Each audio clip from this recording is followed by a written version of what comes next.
அனைவருக்கும் வணக்கம். All of good morning. இது கரூர் செல்வா ஸ்டாக் ஒரு வரி செய்தி. இந்த பதிவில் நம்ம பார்க்க போகிற விஷயம் என்னென்னு கேட்டிங்கன்னா, ஒரு அரசியல் பார்வை.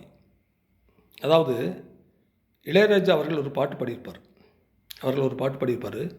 எல்லாமே திருடனுக்கு தான், சொல்லப்போனால் குருடனுக்கு தான் சொல்லி. வரி ஒரு பல்லவிக்கு உண்டான வரி அது.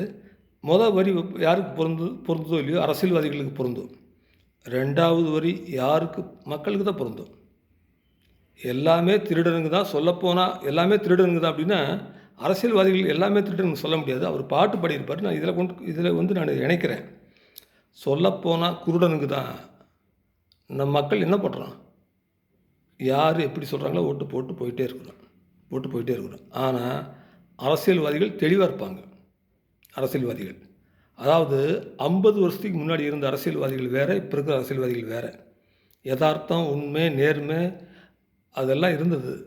மனசாட்சி இருந்தது. இப்போ இருக்கிறவங்களாம் அப்படி இல்லவே இல்லை. கர்ம வீரர் காமராஜர், கக்கன் போன்றவர்கள் வாழ்ந்த அரசியல் வேறு, இப்போ இருக்கிற அரசியல் வேறு. அதாவது இப்போ எப்படின்னா உங்களுக்கு பார்த்தீங்கன்னா, உலகம் முழுவதும் ஏதோ ஒரு கட்சி நான் சொல்ல தயவு செஞ்சு நீங்கள் நினைக்காதீங்க. எல்லா கட்சியும் அப்படி தான் பண்ணுறாங்க.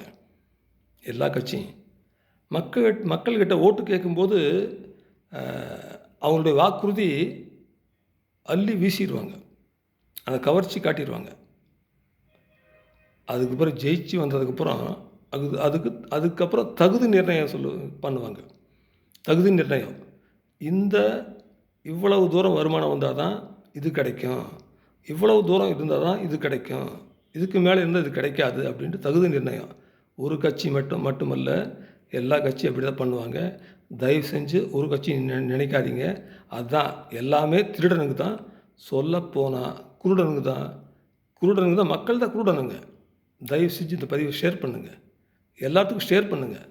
நான் சிம்பிளாக சொல்கிறேன், ஷேர் பண்ணுங்கள். உங்களுக்கு தெரியும், இருந்தாலும் ஷேர் பண்ணுங்கள். நன்றி, வணக்கம்.